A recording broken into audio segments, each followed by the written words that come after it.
Good morning to one and all, and I welcome you all for the course on Big Data Analytics. And today we are in the fourth day of the session, and the topic of the discussion for today's session is on Big Data Tools. The outline of today's session, we will be discussing with respect to Big Data Tools, techniques, data science role as a whole, and the skill sets that are required for for preparing ourselves to get into the domain of big data analytics.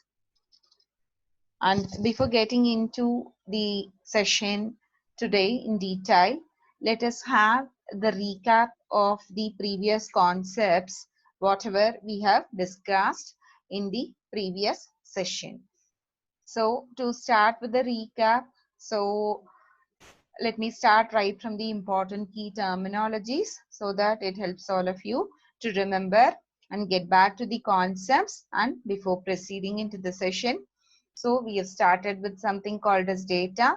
So data, it is more than a fact and information, and it is an asset, and it has become a value component, and data has become the driving force of the digital platforms.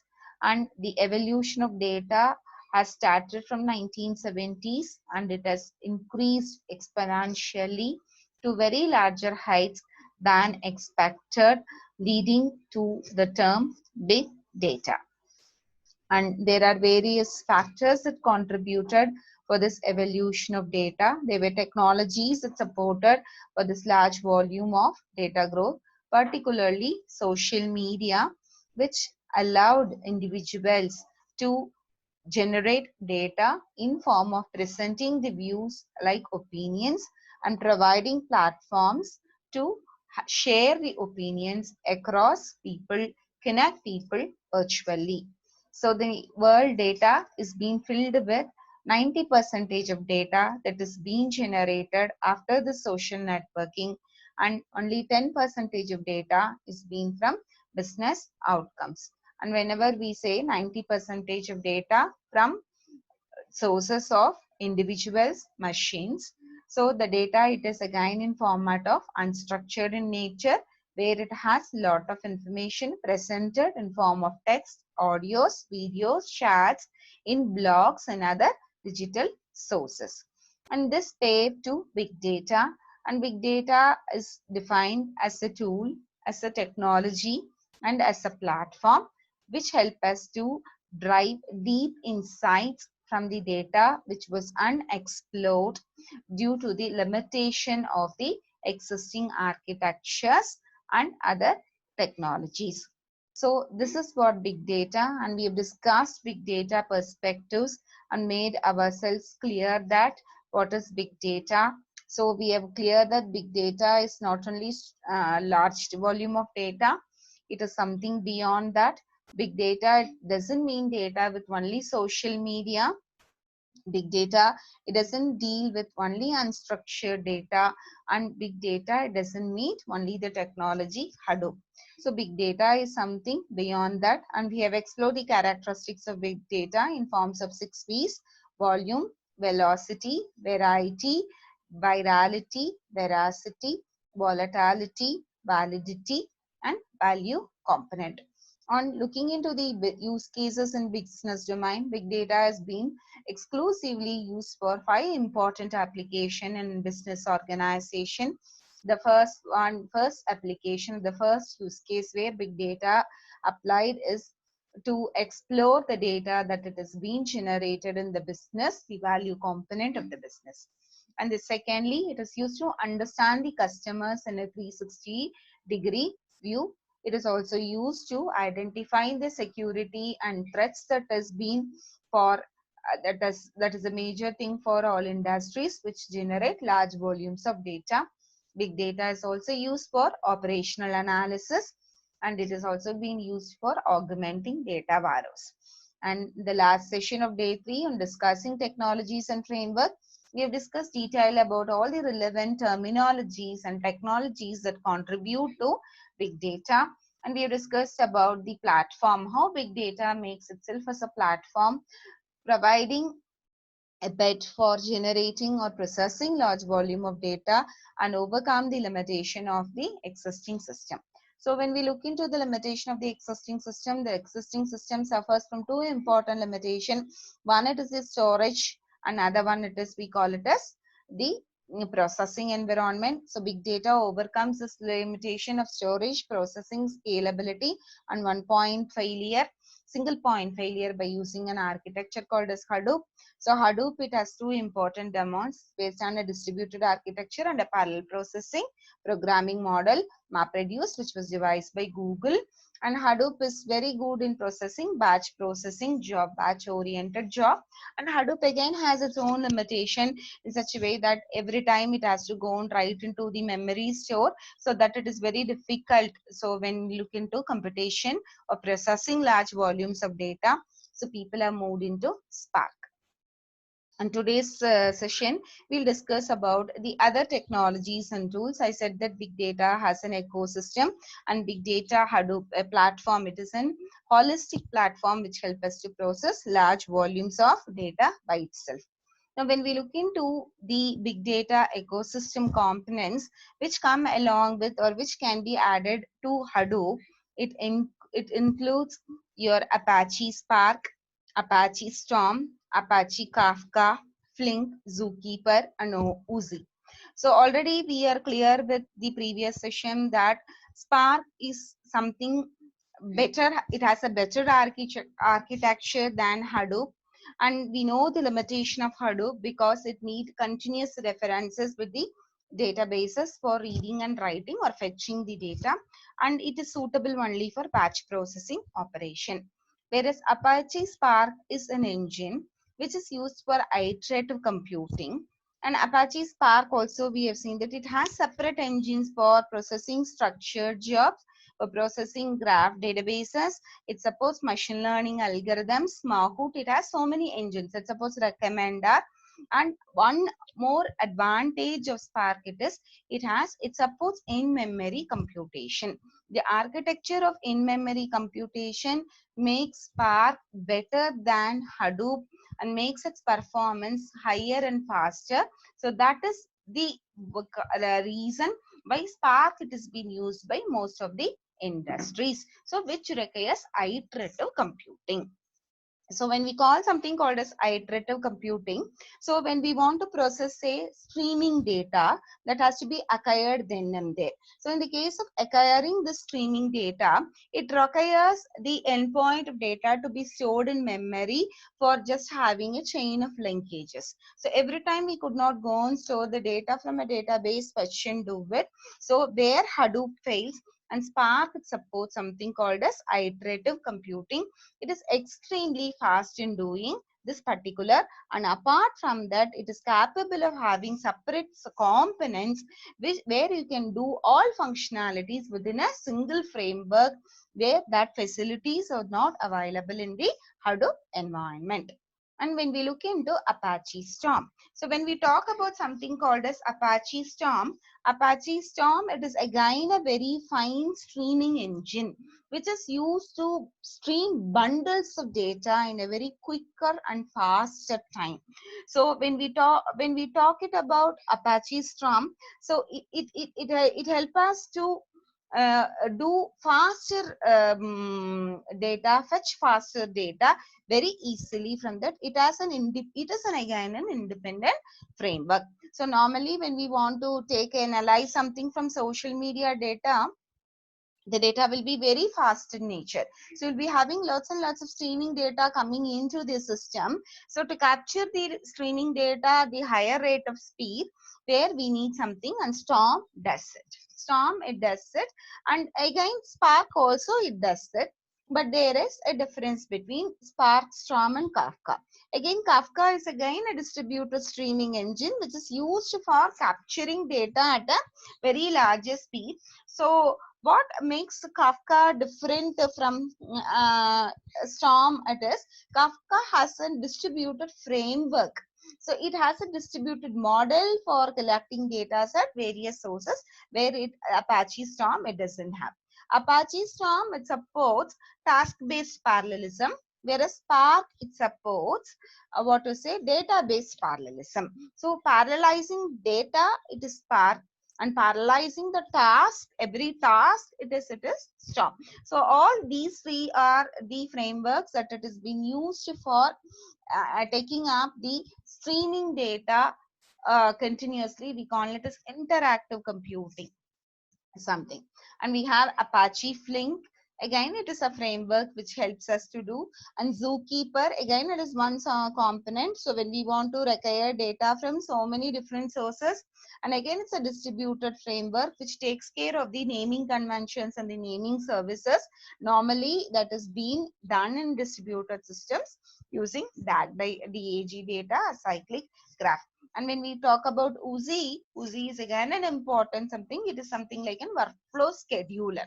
So when we have n number of jobs that has been coming up and we need a separate scheduler apart from them to do this process, right? We need some scheduler to take care of these scheduling activities, who has to be given something. In that case, and we can make something Oozie could be done into this particular system, right, where it needs dynamic scheduling of activities. So normally in reservation or something where we need to schedule the users dynamically and see to that the jobs are being completed in a large transaction, both in unstructured as well as in business organization. So these are all the ecosystem components that are pushed into big data. So big data doesn't mean Hadoop alone.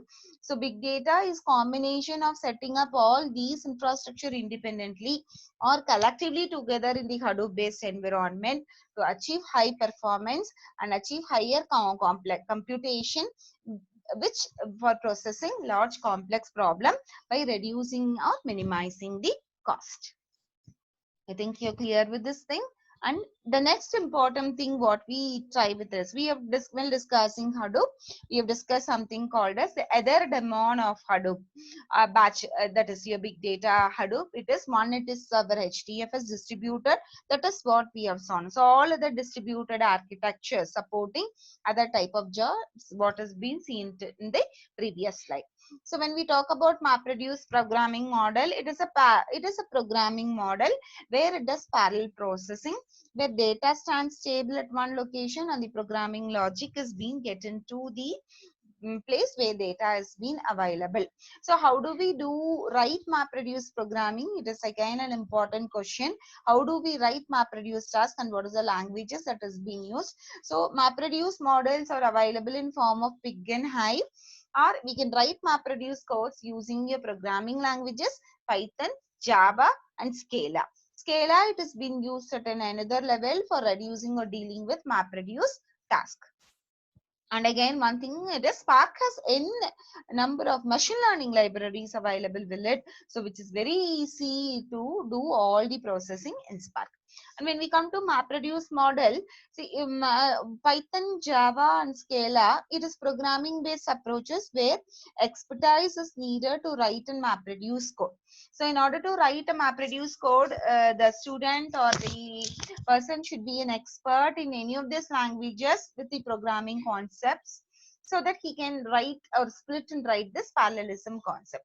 So since it is very difficult in all the organization to get along with it, alternatively they have come up with two important other MapReduce based programming models.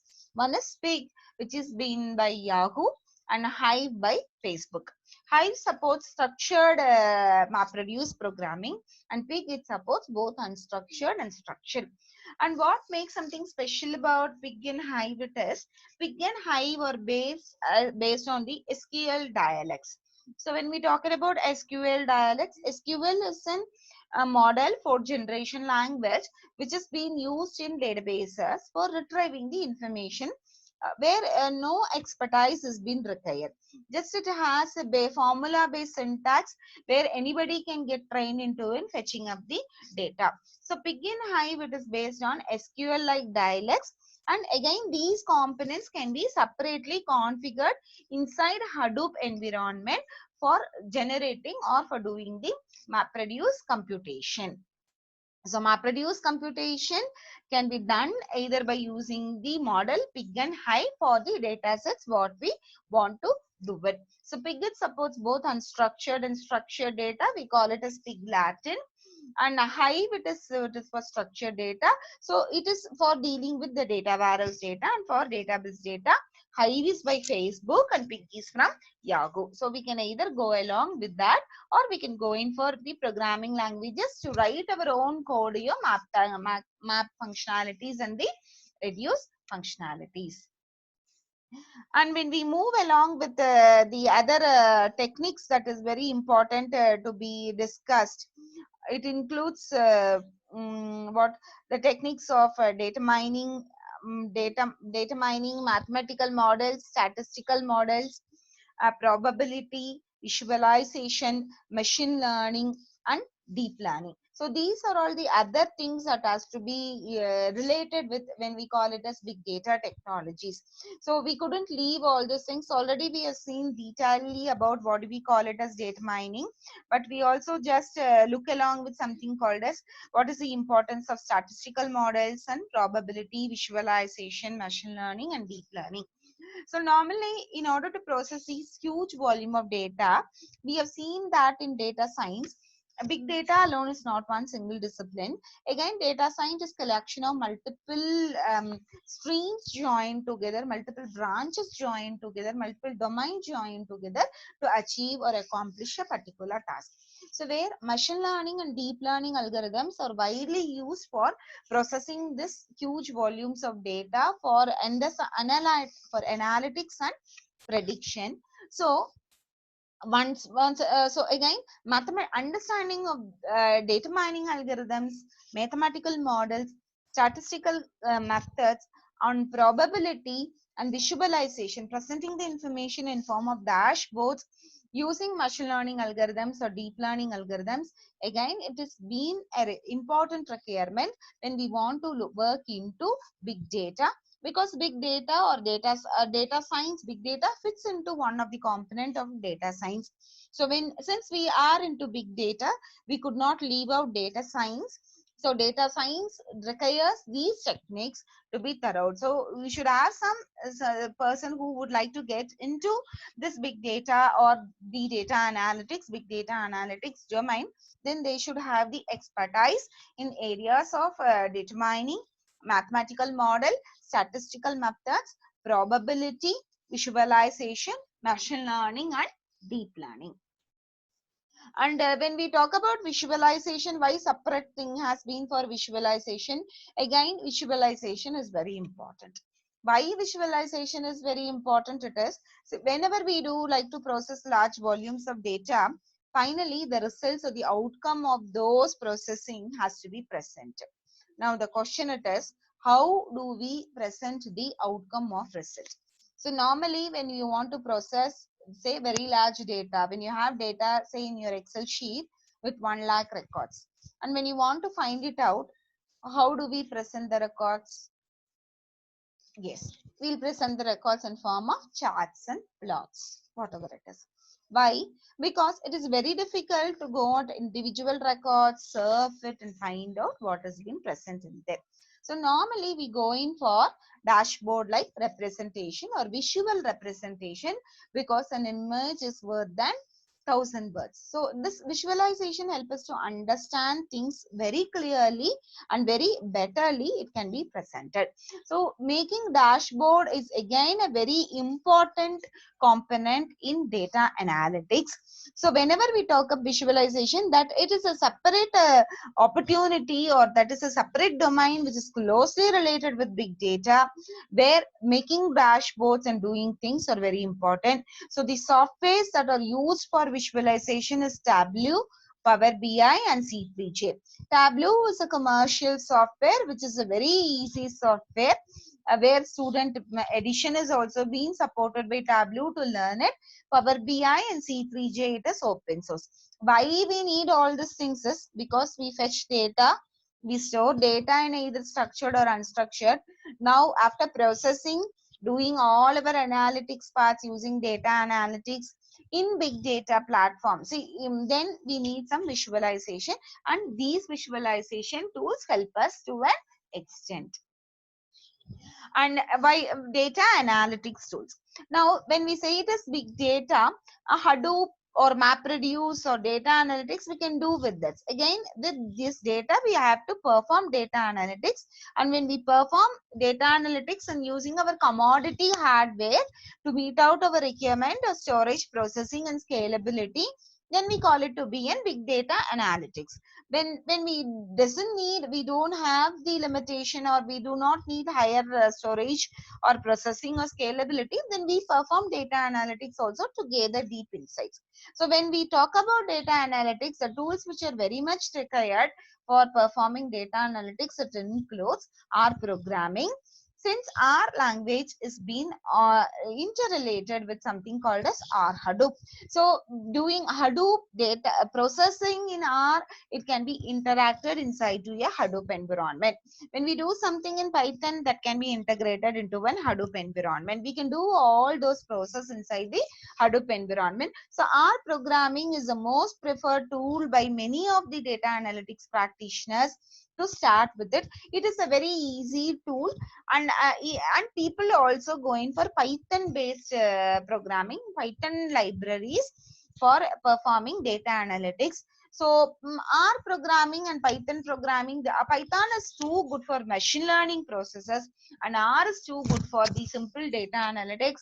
So to understand people, many of them, they go for R because R is an open source as well as Python is an open source. So this is what is the question many of us will have, whether I should learn with R or I should learn with Python.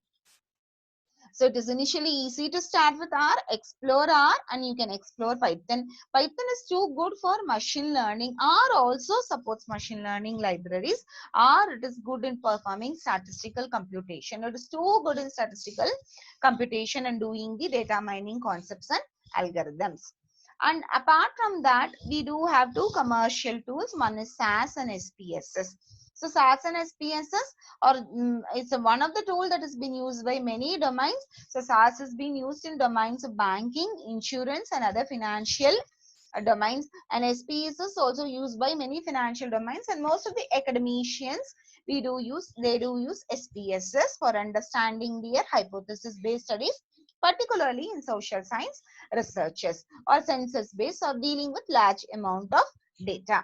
So SAS and SPSS are commercial tools, and even these tools have an plugin which is data can be transferred to Hadoop. SAS has already made it where you can pass data to Hadoop, where apply machine learning models, use artificial intelligence, and you can do anything. SPSS also has been integrated with Hadoop and other thing. And apart from that, we have Minitab and MATLAB. Again, both they support processing machine learning with all your big data environment. And KNIME, and again KNIME, it is a wonderful thing where KNIME can be integrated with Hadoop.